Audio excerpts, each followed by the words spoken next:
She has spent more than a decade trying to spread peace throughout the most fragile parts of Africa by empowering the people she feels can bring the most change. We want to see transformative action on the ground. We want to see change on the ground. And to do that, we need majority of women. Now she's taken on a new role with the African Union and is using that platform to amplify her movement. The women wing. In the new mandate, we say that we are bringing the voice of the voiceless, the faces of those that are not invited at the table. I think that is my role. This week on African Voices, Senegalese human rights activist Bineta Diop shows us how women are transforming Africa.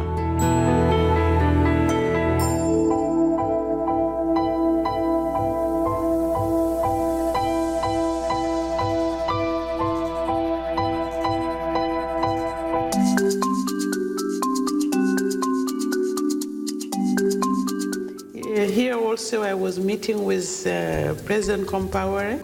Bineta Diop has met many African leaders throughout her career in human rights. You meet them and you had to discuss, and still, yes, you want to convince them that they need to do more on issue of protection and on issue of promotion and women leadership. This is her wall of memories, memories of meetings and accomplishments. This is really my favorite. During the Burundi peace process, Madiba was already a mediator. Sweden is one of the key partners. She's been dedicated to giving a voice to women on the continent as the founder of the Femmes Afrique Solidarité, or FAS, a women's empowerment organization. Diop has focused on women-led peace building in the most fragile regions of Africa, including the Democratic Republic of Congo, Somalia, Sudan, and the Central African Republic. That vision that I had from family to the international sphere, but realizing that women are still discriminated in our society, especially in conflict arena.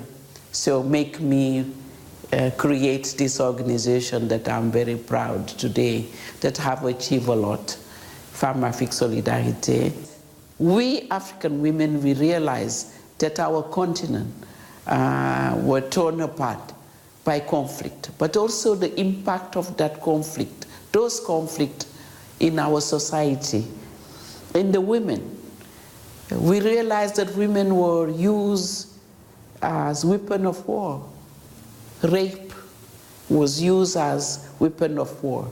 The body of women was used in the battlefield.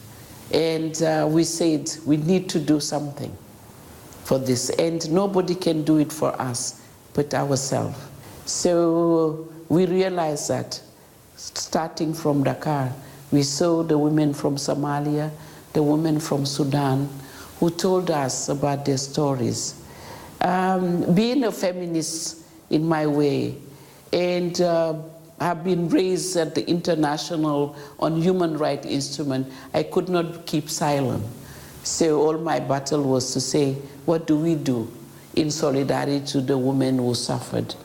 We look at peace and security like a male-dominated structure, and we say we need to dismantle it and bring women voices and their contribution.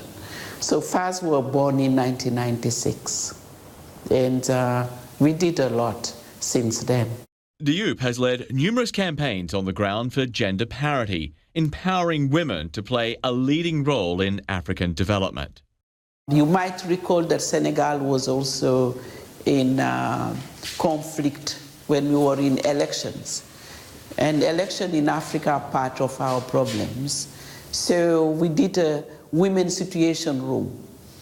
So what we did was 3M strategy: mobilization of women from all sectors, from different background, but political background, bring them together for dialogue. So mobilization at the rural areas, even women agriculture, women in business, women all over, to say we want one Senegal. We don't want war here. Peace first. Second, we mediate among the different political parties that was coming into conflict through the women, religious groups. So that's the second M. The third M was the monitoring the election, to say, let's get the result from the ballot and not from the bullets. That's why Senegal now have, almost 50% of women in parliament to make a difference. And to get to the people who need the help the most, Diop often ends up in some of the most dangerous parts of Africa.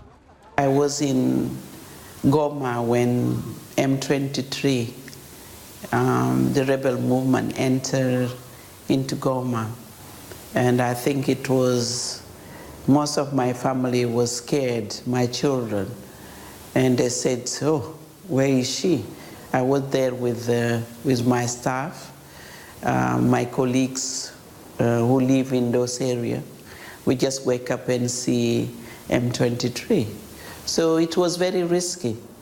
But I think when you have this work in your heart, sometimes you measure the risk, you have to, because you have people around you.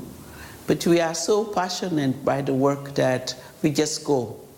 And we think of the people we are meeting, the women that can go nowhere, the women that are exposed, the women that you meet and tell you their stories, that have been raped 3 times, the women that are in those camps, nothing to eat.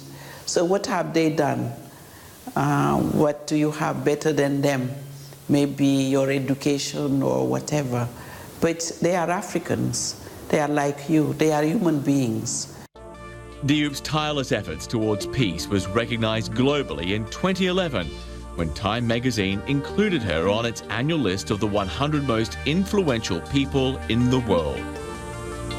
I think this is one of the great times in my life. Wake up one day, went to my office in Geneva, somebody called me, and you are part of Time 100. I said, no, it must be a joke. So I realized that, I was doing good work.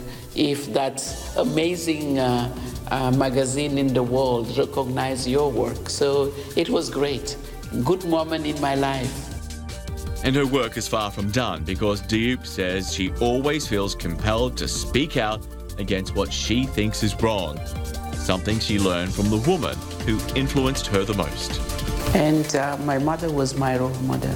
I think she was born as a leader. Despite all the hurdles around her, she said, no, I'm going to be transformative in my society. So I follow her step, and I always said I was shadowing her.